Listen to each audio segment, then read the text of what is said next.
It is with great pleasure that I introduce the gentleman seated beside me. Derek Belch is the co-founder and CEO of STRIVR. Miheer Walavalkar is the Chief Business Officer at LiveLike. Mike Davies is the Senior VP of Technical and Field Ops at Fox Sports. Brad Allen is the Executive Chairman of NextVR. And last, but certainly not least, again, I want to introduce a very good friend to this institution, a Paley trustee, Commissioner Emeritus of the NBA, and my pal, David Stern. I hand it off to you.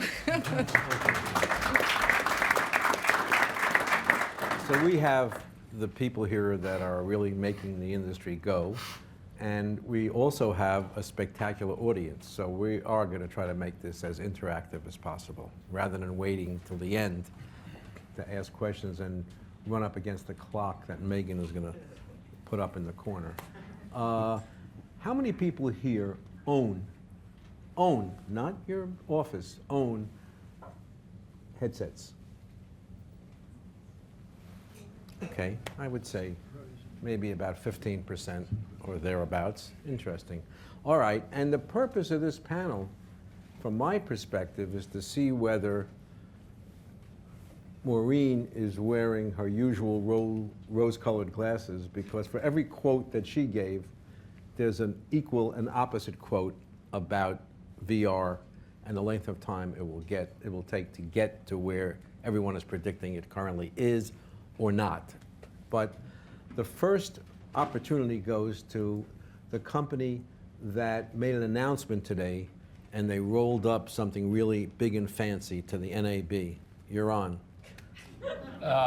Rolls-Royce for everyone in the room. So I think that got the most attention. Virtual. No, virtually. So, by the way. No, today we announced at NAB the first production VR truck. So it's a full-on VR truck. You've seen them at all the major events before. This one is specifically built for virtual reality. And how many cameras does it come with? That's a good question. Okay, I'm sorry. I'm not going to be that harsh on anyone, okay? No, go ahead. This is just warming up. Oh, well, I got you then. What does it mean when I read in the Wall Street Journal that VR occludes my vision? What is that about? Well, I think what they're trying to say is when you're in VR and just by show of hands, how many people I know how many have own a headset, but how many have tried it? Is that most? Oh, so pretty good. Raise your hand if it was for 5 minutes or less. 10 minutes or less? Oh, 10 minutes, okay. Anyone watch an NBA whole game? Okay, so you're back there. Jeff That must be Marsilio. You're doing that because it must be review time at the NBA. Because your commissioner said at South by Southwest that he can't see anyone using it for more than 10 minutes. Okay, yet, but it's coming, it's coming. You have to watch it. Okay, I'm going to report you in a good way. In a good way. So do you want, okay, that's the answer to the question. No, what is the answer? What's the answer to the question about occluding? Well, I mean, I think most people know, it's when you put on the VR headset, you're occluding where you are, and you're now present at the event itself that you're watching in virtual reality. So that I'm locked into a box. Yes, so to speak. Okay, and your most favorite things or that you've done in the last 6 months in terms of VR productions? Well, we just did the Masters, if anybody got to see that. That was live last weekend. We had holes 6 and 16. We worked directly with Augusta National. We had cameras on the tee box. Those are both par 3s. So we had cameras on the tee and the green. And on the last day, besides Jordan Spieth blowing up, but 3 holes in one. 3 holes in one on 16, so that's pretty cool. That was one thing, and then on last Wednesday we did Kobe's last game, which was amazing. I was there for that. That was historical in its sense. And then the Warriors game. No, we just recorded those. And then the Warriors game as well the same night. So we did both events that night. So it was a big night. It was a great night. Yeah, it was a great night. It was a great night. And you've done a lot with Fox, so talk to us, Mike, about your experience with It's been a lot of fun. We've been working with NextVR for a year now. Our first experience was was back in March. We put a single camera out at a pit stall in Fontana, California. It's hard to make Fontana look that great, I have to tell you, but it was the first time I'd ever seen it where you had a camera down there and we were watching live in a trailer and were transported down to the pits, right on the pit wall there. It was in 180, and I'm sure we'll get into some of the details about VR, but that just means that you were kind of locked into a 180 view. Behind you, there wasn't any kind of live content. There was a back plate, and that was sort of the first proof of concept. Right. And from there, we did something that we were particularly proud of. Before they did the Masters, they did the US Open with us. And we did an experience where you were able to swipe through a selection of 3 holes or 4 holes, I forget. And at one point you'd be on 6 hole, 7 green, you'd be at 10 tee, you'd hit 17 green, 18 green, and you could swipe through those. It was a level of interactivity that was pretty cool. And then we did some boxing, and boxing was great. I mean, when you look at when you come from a sport like golf where it's impossible to cover an entire golf course in VR, and we can talk about that a little bit, to boxing where it was the first time I'd put the glasses on and I saw that I didn't feel like I was missing very much. And there's a couple of tricks you can use to put replays on the screen, maybe using the linear content and putting it out in front of you like a Jumbotron. And then most recently we did the Big Ten, the Big East tournament where we did 3 days live, and that's pretty much catches you up. Oh, and Daytona, I forgot about that. Probably intentionally. Yeah. Yeah. But Daytona was a tough one just because of the vast nature of the track and kind of what we were seeking to do there. But there's different ways to accomplish VR without necessarily covering the event. And that's something we can probably get into. Operationally, what does it mean when the head of sports, Samsung Asia, says that what they're doing is taking different images captured by the cameras, still or video, and stitching them together to give the viewer the feeling that they were there? What is this stitching concept? I don't quite understand it. There's several different approaches to VR, and one company may not do things the same as another company. One of the approaches is to take an array of cameras. There's a company called Voke that does this, or Jaunt, for instance, and stitch the cameras together to create a panorama or a scene. And that's what I think he's talking about. Now, what Brad and the gang do doesn't really have to do as much with stitching as it is, and this is where his 3D chops come in. You remember 3D? Mm-hmm. That was sad, wasn't it? Yeah. But what you'll find is that using that knowledge of what they came up with back in the 3D days has now become something that is absolute currency in VR now, and stereoscopic VR. And we make the distinction between stereoscopic VR and actually seeing things closer than other things, and have that kind of immersive experience versus a spherical sort of just capture is some of the distinctions that one needs to make when you're talking about the big umbrella term, which is VR, because it's not the same. There's various different flavors of VR, and it's going to be a difficult term to kind of convey to the audience what's what. And the point is, we don't stitch, so you don't that's stitch. Very different. Yeah. Because the stitch in time. Okay. Keep going. So what is stereoscopic again? Because it keeps popping up. Yeah, 3D. So your left eye and your right eye are seeing, slightly different things. So in VR, that's cool because now instead of just sort of looking around the world and essentially seeing a scene projected on a sphere, you're seeing objects that are closer to you. Like when we did that pit stop, you could see the car racing in. You could see even the jib. The jib was there, and that would come out in front of you, and it was it moved the needle, over where we had seen these types of things in the past. Because look, 360 video has been around for an awfully long time. It's been around for 20 years. Immersive media started with this, a long time ago. But this 360, and when Eric Shanks, our president, saw this, and he's a huge proponent of VR, it was something that automatically moved the needle to say, you know what, we're onto something this time. And your best VR telecast of which sport? So far, I don't want to talk about it so much as that, it's a work in progress, right? So, every time we seek to do something a little different. But I have to say that the boxing was pretty special. And that was the one that I got the most universal praise for. And showing people what a kind of a close-up sport was like. It was impressive. Next was the Big East. The Big East was pretty cool. Derek, you don't have any of these problems. Just tell us what you're doing. Yeah, so I'm kind of the anti-VR, VR CEO, as I like to tell people. We use virtual reality to train athletes, and the reason why I lead with that statement about being the anti-guy is I'm all about use cases. So what we are doing currently, working with over 20 collegiate and professional football teams, we've identified a problem. There's never enough time to actually get physical reps on a football field due to the CBA in the NFL, due to the 20-hour rule in college football, due to high school football now, putting rules in as well.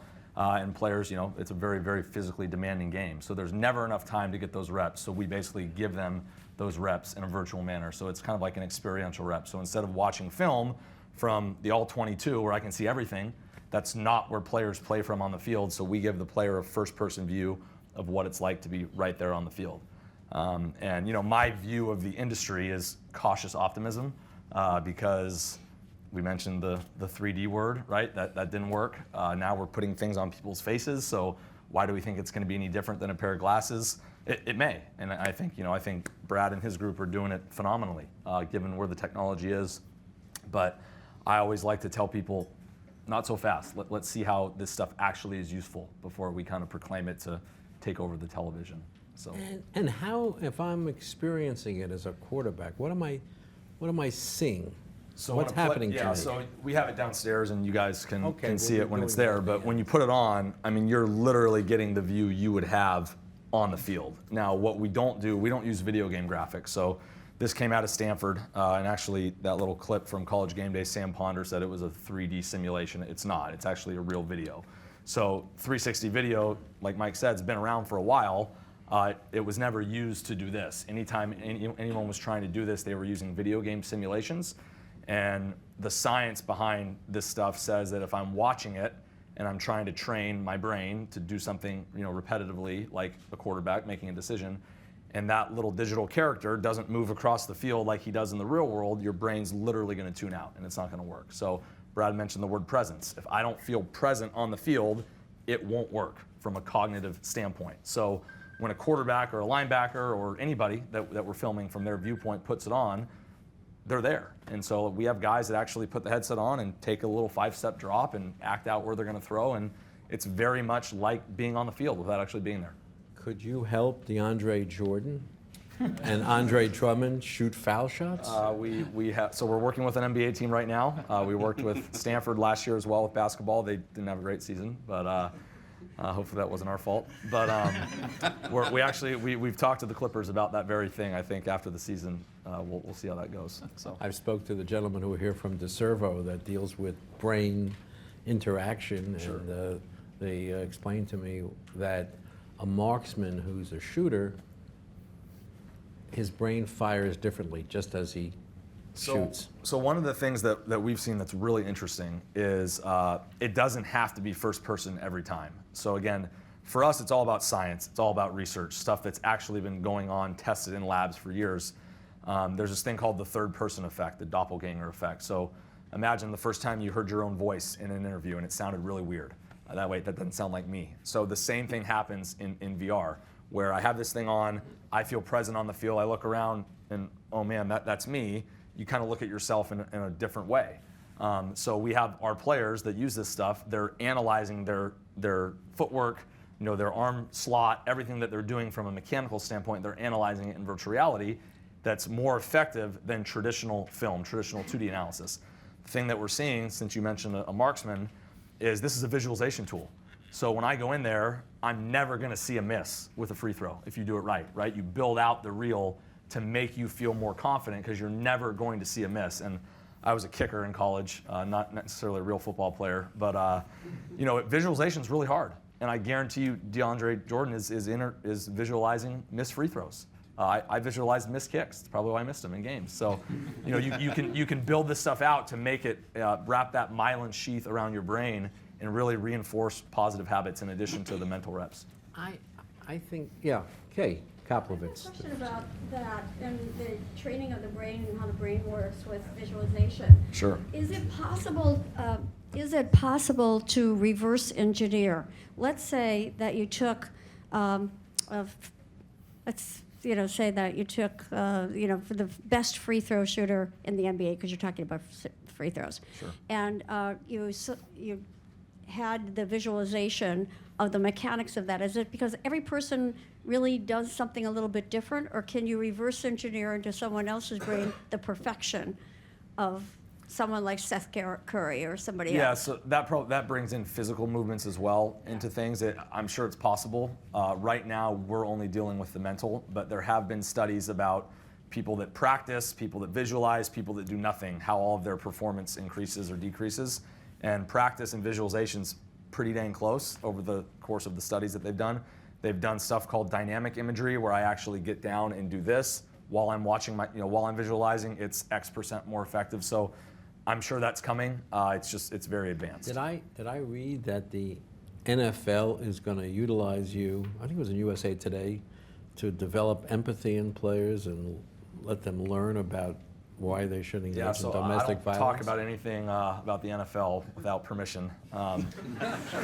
This is off the record completely. They're basically within earshot as well, yeah. And there's some in the crowd. We have every sport represented here. I was kind of surprised that appeared in USA Today, to be honest. But again, it's about research, it's about science. Jeremy Bailenson at Stanford, who co-founded the company with me, he was my master's advisor when this was my thesis at Stanford. He's been doing this stuff for 20 years, so it's proven to work, and now we'll find out. Great. I think that 3D somehow gets a bum rap. It isn't Vincent Price and House of Wax, but it's Saturday night I saw the at IMAX in 3D, A Beautiful Planet, and the images from space taken from the space station and what was sent up to interlock with it were totally extraordinary. And that's sort of what I'm looking for when I put on my headset. And that's why I didn't like what you're peddling here, Miheer. So, Wow, good start. On that note, he's a good friend, so I could do that. Okay, I have his deck. It's been sent to me 72 times. Okay, and so we're going to talk afterwards. There's always new stuff in there. Yeah. Oh, always new stuff. Always That's new right. stuff. That's exactly right. It reminds me. I once had an owner who designed an arena, and I said, "You can't have that arena because your columns are on the court." He said, "Okay, just move them aside." And that's what he did on the design. That's what Miheer does with the deck. Absolutely. So what is LiveLike? What are the things you're proudest of with respect to LiveLike? So, 3D is fantastic. Definitely works in VR, but there's limitations to 3D, obviously. The farther you go away from the action, the less the effect of 3D. That's why I think Mike's favorite experience was boxing, which is a closed arena. You're much closer to the action. The sports that we have tackled in the beginning have been sports like soccer. Tennis is still closed enough. But what happens is what we are trying to do is the first perception when people consume VR on mobile phones is that this is not good enough. I mean, why would I switch from my 4K TV to this? It's just not good enough. And what we've been trying to do is let the technology take care of itself. There are people like Facebook, Samsung, Google putting their efforts behind improving the hardware. What we want to show people is VR is much more than 3D. It's actually, like he said, presence, immersiveness, allowing you to move around in space. I mean, the thing that Mark Zuckerberg talks about all the time is teleportation in VR. So what we are doing is creating an experience where you actually are not just stuck to, I mean, it's great if you're courtside and next to Jack Nicholson or Rihanna, but after 5 minutes you realize you're really not next to them. And that's just a tease at the end of the day. Where we are saying is you can actually switch seats in the stadium, you can move around. We put you in a 3D environment, but it's more a suite around you, which it's just a manifestation of a physical space, but we put a lot of other features in there. So statistics, highlights, replays.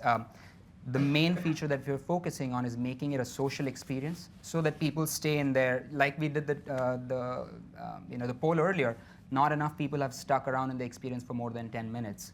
And what we are trying to achieve here is give people enough to do inside that experience that they stay for a longer time, which means putting your friends in there with you so you can watch a game together and share data together, or give you more than just one point of view. You give you multiple point of view. From a broadcaster's perspective, it allows for more programming, giving them an opportunity to show stuff. You can have SportsCenter or Fox's equivalent of SportsCenter in VR. It uses all of the existing data and the existing infrastructure from a 2D environment, mixes it with a 3D world, and puts you in the center of the action. Do you usually use the phrase 3D world? I don't know. I'm trying to understand, is it a Mike, is that what we're looking for, a 3D world? Well, I mean, I'd like to call it a virtual world. Especially when you're talking about what Miheer's doing, and I'm going to stick up for you, man. All right? Because you've got to see what these guys are up to. Because when you talk about virtual and you're in that experience, and there's something that I don't think plays it justice. And this isn't saying at all, because I know where some of these questions are going to go, and it's not. And it's not. Ultimately, we're just going to dump on.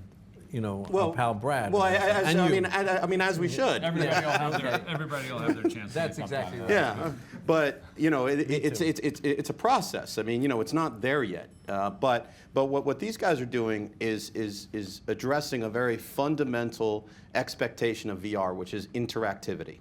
And when we do VR with Brad, we've essentially been treating VR like video. We've been putting things on the air. They actually have graphics.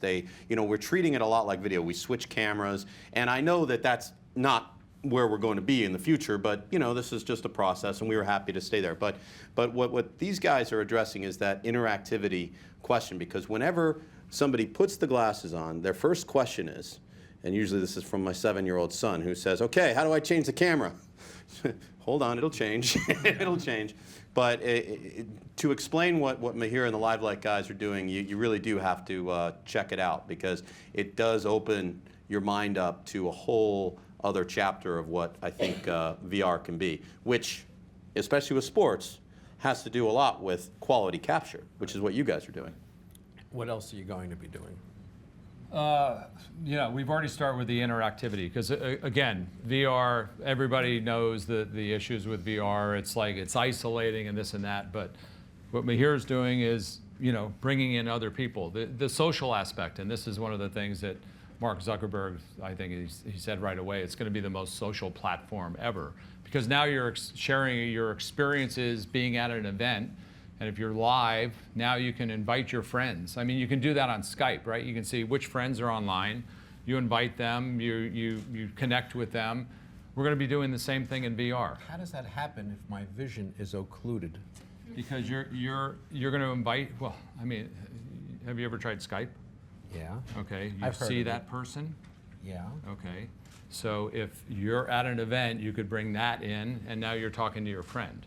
That's a very simple illustration. I'm going to what, bring Skype into my headset. I mean, I'm just as an example. But here's what I mean. Fast forward a couple of years, or maybe even sooner. You're going to be courtside at the NBA game. Now you're going to see which friends of yours, wherever in the world or in the U.S., depending on the rights, are able. Those damn sports leagues, they hold on for dear life. They do. No, but here's what's going to happen.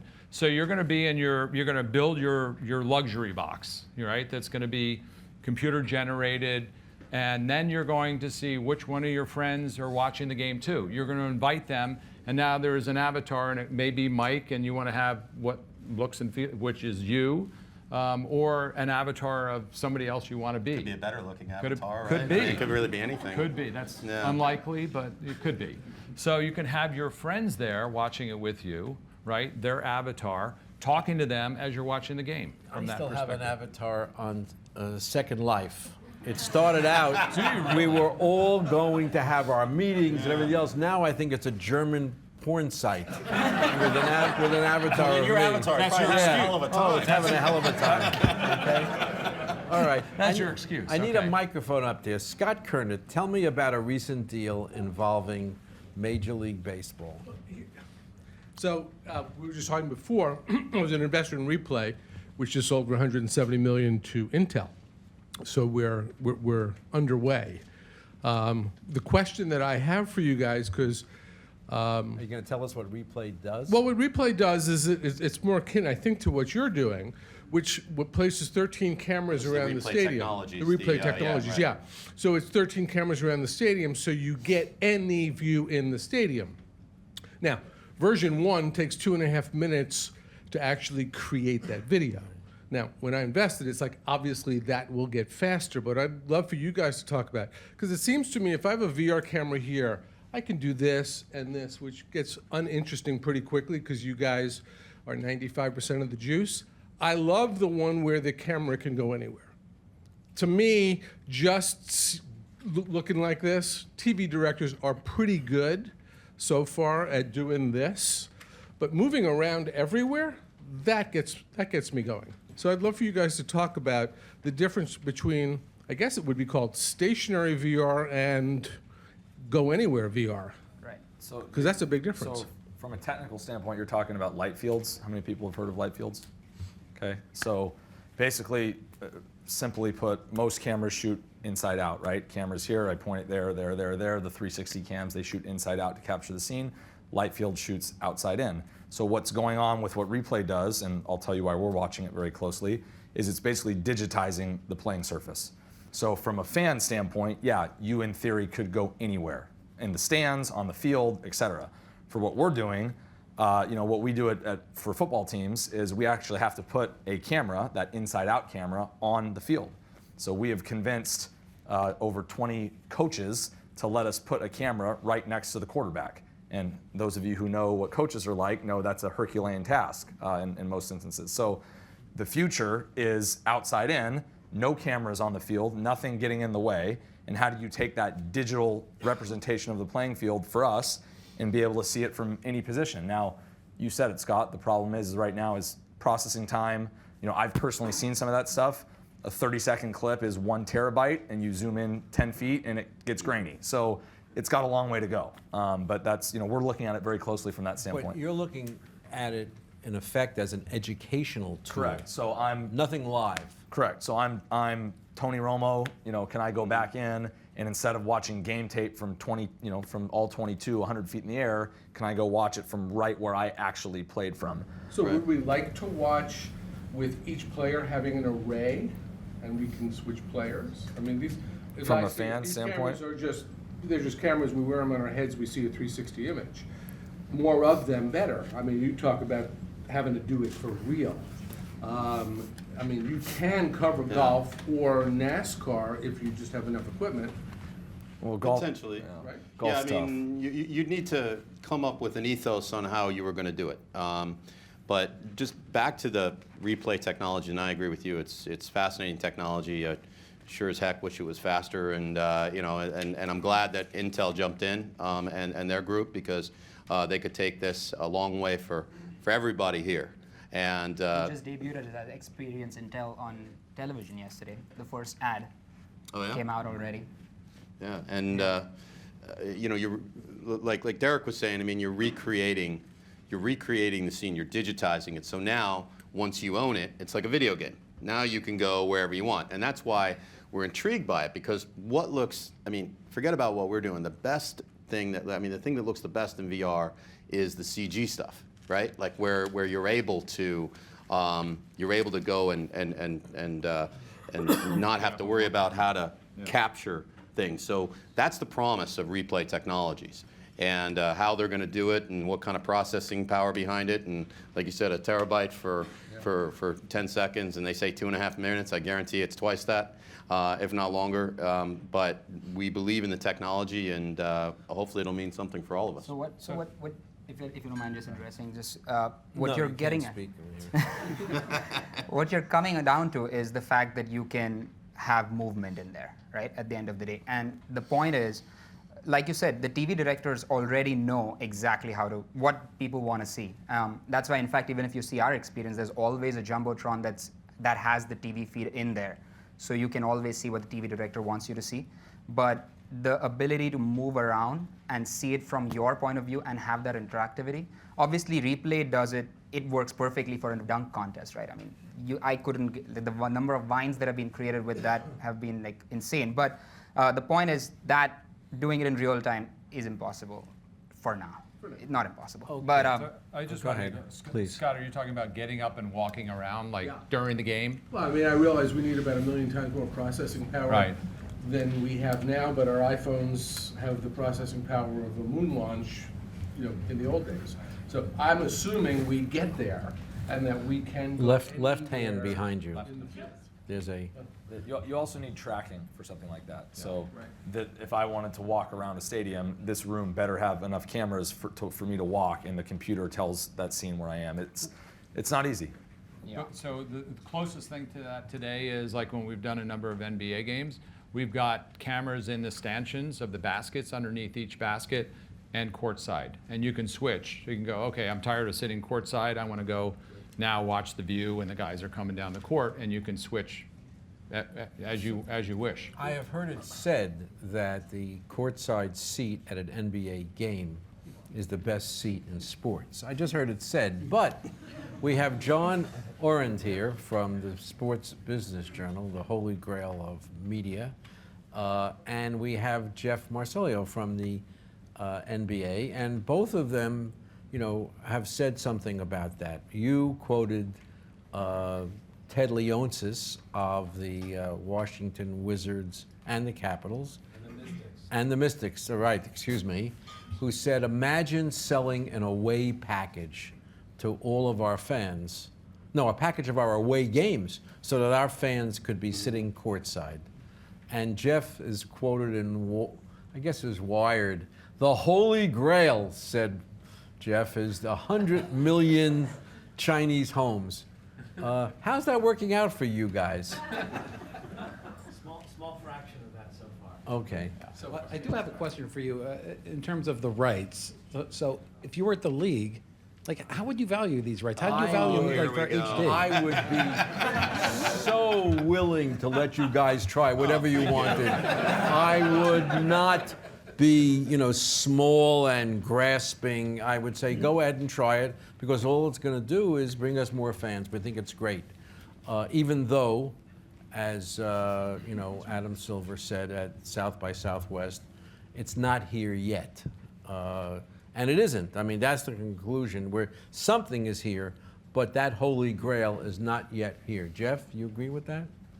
Yeah, look, I think the problem is that the market hasn't really emerged. I actually think that the experiences that we've done with Next and that Next has done with Fox is actually really quite compelling, but there aren't that many headsets out there for people to actually watch it. I think the actual capture of the game from courtside and the stanchion view is even better than courtside. That's a seat that you can't buy a ticket for. The capture is really great. The transmission is really great, and we're still working on the production, but there just isn't an audience for it yet. Well, there's an audience, there's just not enough headsets out there. We have. Well, that's what I'm sorry. That's what I mean. People don't have the ability to watch it. I'm going to call on you because Kay asked the question, and her husband Billy has to. I'm going to treat you as a couple. Here. Thank you. I have a question just regarding sports, I know live better. sports, and incorporating VR into a live sports coverage.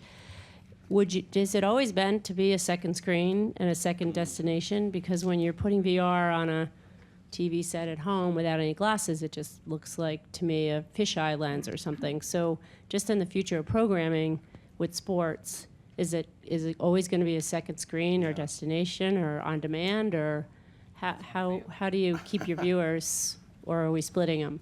Well, you know, that's a question we've spent a long time thinking about. And how do you synthesize your product, your linear product, which at the moment pays the bills, with you know, these other types of experiences? And you know, I think this is a similar question which you could talk about to any sort of OTT content. You know, whether it was something on your website or you know, we do fan view streams for NASCAR, these types of things. How do you connect all this stuff? And I don't actually have an answer for that, but to say that I think we need to.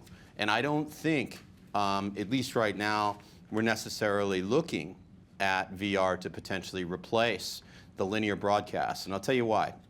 The audience, no matter what, requires a story to be told. And that while it all's well and good that you can choose your own adventure and go and look where you want, most audience members get tired of that. They want to be, I mean, you know, we pay some money for our producers and directors, and they're really talented, and our talent and whatnot. And ultimately, you know, you want to maintain that part of the broadcast. So how do you synthesize all that and allow some VR to get in and make it a little bit more as a larger platform? I'm not sure yet, but it's something that we're really looking for. Are you suggesting that we might see some future in which it's 4K HD interspersed with virtual reality? No, I mean, it's hard to know. I mean, with the technology that could come out, maybe there's something that might allow that to happen. But I think what I'm suggesting is that at the moment, you have your glasses to your side and you're sort of, you know, dipping in and out, because I mean, let's face it, with the technology on the consumer side right now, that's about as much as anybody can take. I think that we sort of proved that here. So in the future, how to synthesize that with your linear broadcast is I'm just not sure yet. But Derek would say, I think, without putting too many words in his mouth, is that it's ready right now. You're doing it if you'd use it for educational purposes. Yeah, I mean, with Absolutely. so I kind of have two opinions on it. One is, yeah, we're doing it for training athletes right now, and it'll be applied to sales forces and doctors and, you know, empathy, et cetera. I think personally the elephant in the room, even though it's not an elephant, but is the headsets, right? I mean, that thing, what is it going to look like? And one of the cool things about us, and this, who cares that I'm the one, you know, kind of driving the ship, but we actually worked with athletes all last year, you know, and Brad has actually seen people put their stuff on, so they have data points, but not a lot of VR companies have data points for how people actually react when people pay money to use it, right? So with us, we're working with some of the best athletes in the world whose job it is to get better, to make money, to put food on the table. And the longest session any football player had last year in a headset for us was 12 minutes. Wow. Now, and we track that data. Now, in that 12 minutes, they probably saw, you know, 90 plays. So they got 90 additional reps, not on the field. But I just, you know, I think that headset has a long way to go before someone's going to hang out in it for hours and hours, just based on what we've seen. Yeah, so another data point. So if the content is compelling enough, and we did the live stream of Oculus Connect last year. Mark Zuckerberg was up there, and each keynote was about 35 minutes. How long did they stay in? 35 minutes. So given the compelling content, but that's not to say somebody's going to spend 2 hours watching an NBA game right now. These things are heavy, they're bulky, they're hot, there's all this. Forget that. I mean, that's like saying, well, the brick cell phone that we had is now what you have in the pocket. These things are going to be a pair of like Oakley glasses. They're going to Bluetooth from your mobile device. They're going to be full HD. I mean, unless somebody can convince me that technology is not going to advance any further than it is today. And they're going to be as light as Google Cardboard. Or Google Glass. Google Glass. Yeah. Okay. Yeah. I mean, LG actually already came out with a pair of VR glasses that are the form factor of like the glasses you have on. They're a little thicker, but you know, there's a ways to go, but it's happening fast. And all the reviews that are coming out are not are mostly not of the headsets. They are headsets. Oculus Rift and HTC Vive. I'm reading about all the complaints that you don't know where you are, you watch out for the furniture, et cetera, et cetera, et cetera. But that's not about live sports. That's about something else that's happening, which is likely to be video gaming, but that's not the subject of this panel. Here's one of the problems that we, all of us up here, potentially face, is if someone has a bad experience, we don't know how long it's going to take them to come back. There's one particular coach in the NFL that will not meet with us because he saw something 8 years ago that made him uncomfortable. 8 years. Your stuff's going to be incredible in 8 years, right? It's not going to look anything like it was today. So, absolutely. we're being punished for something 8 years ago. So, the HTC Vive that you just mentioned, incredible piece of hardware. The tracking system that they have in there for $1,000 cost $150,000 5 years ago to do at the lab at various, at Stanford or other schools. So, but it's so fragile. It's so fragile, and you can blow somebody's mind, and it can be incredible. But if you do it wrong, you might lose them. So, Verizon, Bill, and in the back I saw someone. Oh, there it is. Okay. Hi guys. So we've heard a lot about virtual reality and like the headset being potentially one of the downfalls or one of the hurdles that we have to overcome. And it's been said by many people that virtual reality is actually the gateway drug to augmented reality. That augmented reality is going to be, if not 10x, 15x bigger than whatever we're speculating virtual reality is, right? And for those who don't know what augmented reality is just having a digital version or a computer-generated version of your augmented reality on top of your current reality. So augmenting what you're actually seeing with holograms and other computer-generated aspects. How do you foresee when these magic leaps, these hundreds of millions of billions of dollars being invested in augmented reality, the moment they catch up to VR, if not super exceeded, are you guys prepared for that moment? And if so, how so? We actually think it's the perfect, like the transition for, you have to do VR to start doing AR at the end of the day. And everything that we are learning from these VR experiences are going to be directly applied. Most of these experiences today are actually mixed reality. He spoke about augmentations in the virtual world. We spoke about having graphics integrated in there. That is all, assuming that virtual world is the real world, everything in there is the augmentation. You're basically going to take that on to the real world at the end of the day, right? And the computing power requirements for the form factor that augmented reality requires is still a while away. And that's what I mean, it's a good thing that you have Jack Ma and Sundar Pichai on the board of Magic Leap, or Microsoft pumping billions into it in terms of the hardware computational power, but it's still a few years away, and that's where the augmented reality comes in. And what is it VR going to do for sports? I think of it a little bit like that Geico ad where the golfer is picked up by some monster, and that's the way the whale in the Magic Leap experience is projected into the middle of the classroom. Explain to me how that relates to sports. So I'm sorry, I just wanted to jump in because, sports has been doing augmented reality for a long time. I mean, Stan and I were talking about the glowing puck. In a way, that was augmented reality, and we're doing more and more with augmented reality all the time. We had the yellow line, we did this rangefinder with golf where you were able to see the different yardage markers, and then we traced the ball with Pro Tracer. I mean, augmented reality is already the pointers for the players. It's already part of our experience, and I think that one of the things that we've been trying to tell people is that it's a good way to educate people on what it will eventually do. And maybe you can customize your augmented reality to help you, view sports in a different way. If you don't like the glowing puck, well, you don't have to watch it. I happen to think the glowing puck was awesome. David Hill's not even here. Right.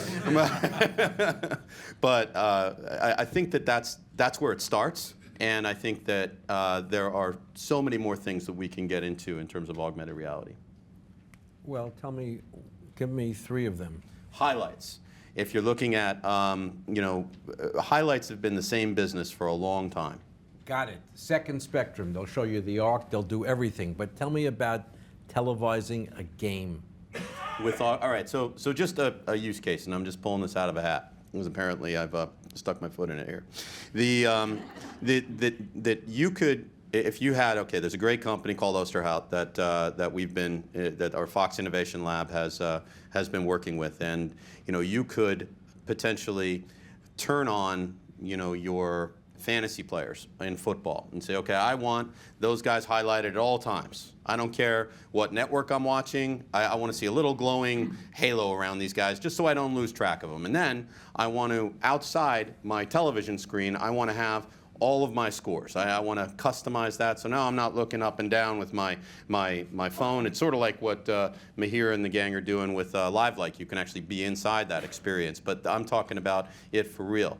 And if I want to have maybe a little ticker below here just to make sure I'm not missing out on something else, it's there. So just as a concept, that's something that can... that exists now to a degree. There are all kinds of companies giving you that apron around the TV set with the statistics and everything. And Yep. there must be 16 Israeli startups that circle the players so you can keep track of what you want to do. But this allows you to customize it. So you can watch the players and see those players only you want to see. On the go. So you're not On the go or always watching. I mean, I know he doesn't want to take TV away for long, but in the next 5 years, I think it's going to go away. Bill? So with the growing difficulty and importance in these major events, major sporting events, of reviewing or challenging the plays, and some of them are very difficult for the review in the studio or whatever, and you're sometimes limited by the 3 or 4 or 5 cameras on the court. Is there a role for this technology to supply it to the leagues in some circumstances so that it can embetter their review? It'll get there. I mean, we're talking to all the leagues right now about training officials, kind of the way we train players, so trying to get ahead of it before they actually get on the court, on the field, et cetera. But, you mentioned replay earlier. The cameras that NextVR uses are pretty powerful as far as having that type of stuff positioned around fields. I think it's going to get there.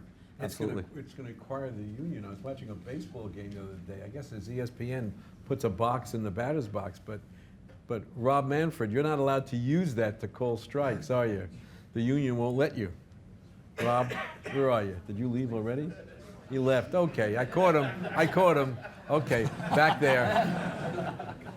I wanted to touch base on the issue of training because we've talked about particularly with Derek's technology, putting you in the view that you have in the pocket, let's say, and I mean, especially since you mentioned us earlier, David, DeServo, looking at how the brain responds when you're seeing situations that you would see on the field.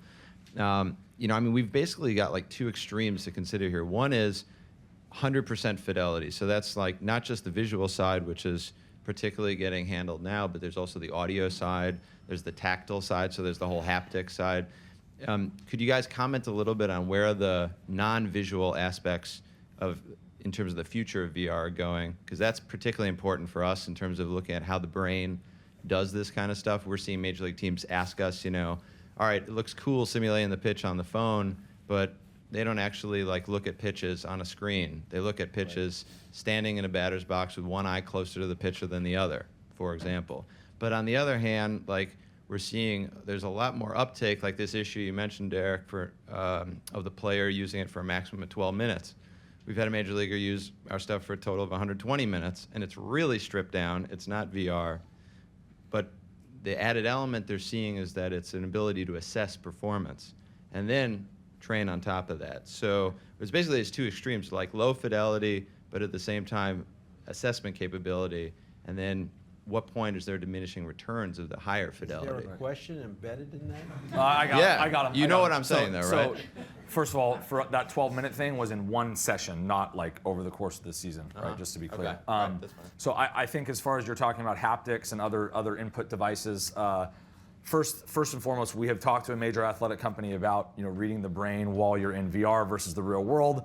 I've been told you can't have a quarterback take a 7-step drop really fast and read what his brain is doing. He has to be static. If that's not true, see me afterward, let's talk.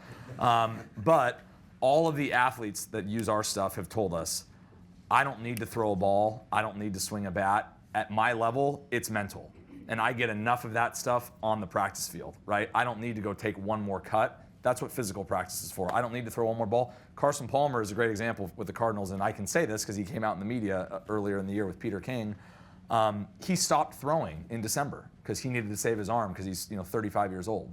So what did he do? He went and got more VR reps. So in that instance, like, it's not about putting your headset on, matching up to where you look and throwing. It's about knowing where to go and quicker, and then let the throwing take over. So I've heard everything under the sun. Can you build a net out there that I could throw the ball in? Can you pump the smell of the grass into the room? It's like, guys, come on, okay? So we've heard it all. Yeah, and I think I think the tendency when you see something shiny and new and cool, it's like to want everything. It's enough of a hurdle to get guys to use what we're doing. I mean, this isn't part of their routine, right? I mean, it's no different than a VR broadcast. I'm used to watching TV. I have to now change my life, my routine, to go put this headset on. There's an adjustment there. It could be really cool and powerful, but there's an adjustment. So as it relates to training, for us, it's baby steps. It's, hey, coach, please announce to the team that we're doing this. Players, this is what we're doing, and then let's kind of see how you interact, and we'll go from there. What about the audio question I heard? Well, audio is huge. Like when you watch film, you can't hear anything, right? So when football players watch film, when basketball players watch film, 99 times out of 100, they're 100 feet in the air, they hear nothing. So for us, if a backup quarterback goes in and gets that rep and hears what the starter says, he's 20 yards away on the normal field. He can't see it he can't hear it during practice. Now it's visual. It's audio. It's a true experiential rep, and it makes a big difference. And so you guys do this around audio? Well, I mean, it's just native sound that the cameras pick up. They're right there. And for entertainment purposes, we work with Brad and the gang, and we basically take individual mic feeds, and they make a special mix for what's there. Even using what are those things called? Binaural mics, which are the strangest little mics you've ever seen. They actually have like ears, and but that's the way that you can actually feel like and hear where the camera is. As you turn your head, it's the natural sound of what it would be. Okay, the time police have said there's room for one more question. Are there any questions that haven't been asked? Sir. So we've got this. The issue of getting across. I think you brought it up, David, about what is this stuff? Break it down. What's our go-to-market message to the consumer? We've talked about. Can you move around in a contiguous way? Can you move spot to spot? Is it just surround video? Do I have positional ability? Is it 3D? Do I augment it? What's the simple master message? Because virtual reality, I don't think means anything to consumers at all. I mean, virtual in this sense is an SAT word. So what is this at the simple level on a card in an end cap at Best Buy that says, oh, I think I get what that is. Otherwise, we have to have them all sample it. That's a big mountain to climb. Sort of Chauncey Gardner and being there. Yes. It's about being there. Yeah, I would say it's giving someone an experience that they can't otherwise get in the real world. So how many people on the whole planet can actually sit courtside in an NBA game? Financially, location-wise, et cetera. Well, now you can get it. Hopefully you guys will do this thing downstairs, and some of you may have seen it here at Madison Square Garden. We built a virtual hockey goalie simulator for the Rangers. Okay, I guarantee you no one in this room is getting in the net and stopping pucks in their life from a real NHL player, not a video game. So giving people, playing quarterback, et cetera, letting fans, consumers appreciate how fast this stuff really moves, what it's actually like to be on the field next to Tom Brady, what it's like to be on the tee box next to Jordan Spieth. I mean, that's what virtual reality is. It's giving you a chance to do something that you can't do in the real world. All right, we're going to run it down. Anything that you'd like to say? Any more? Thank you for coming. No, in my career. I'm supposed to be the wise guy. All right, well, you are. You still got the head. So. But the most exciting and most fun I've ever had in my career. The interest level is at the highest at every major league, team, brand, globally. And it's a global thing. And this is all a result of the technology over the last 5 years and how fast it's moving. Well, we only had an hour, but I guess we figured it all out, didn't we? I mean, no, we figured out nothing. That's the beauty of it. Okay? So I guess the only thing I want to get across is just how early we are in this and figuring out just like what it is. I mean, we've got some very existential questions that we need to telegraph to people who we believe want this technology. But if we ourselves, it's difficult to actually define it. I mean, we've got a long way to go, and the technology as well has a long way to go. But there is something very, very significant, and it's worth having these talks about this technology because it is going to be huge. Miheer? I mean, the hardware is going to get there. I always say, believe in the Zuck. He's going to figure it out. These headsets will be there, whether it means paying David Beckham to wear the headset so that it looks sexy and so people start wearing it, or whether the form factor changing is going to get there. And didn't you do something with El Clasico? Oh, yeah. We can actually show that experience downstairs. We did the Madrid-Barcelona game live, and we can show that experience downstairs. Okay, I want to say two things. Number one, You want to give Derek a shot? well, I thought you started it off with that last rave. Yeah, I'm good. Okay, go ahead. Use cases. No, go ahead. Yeah. Go ahead. You Say it. Yeah, no, use cases. That's my whole thing. 9 out of 10 ideas for VR suck, but that one is really good. So come up with a lot of LiveLike ideas. right downstairs. How do you really feel about it, Derek? Use cases. Good. All right, two things. One, I want to thank Megan Marcus, the senior producer programmer, or something like that, senior producer programs. She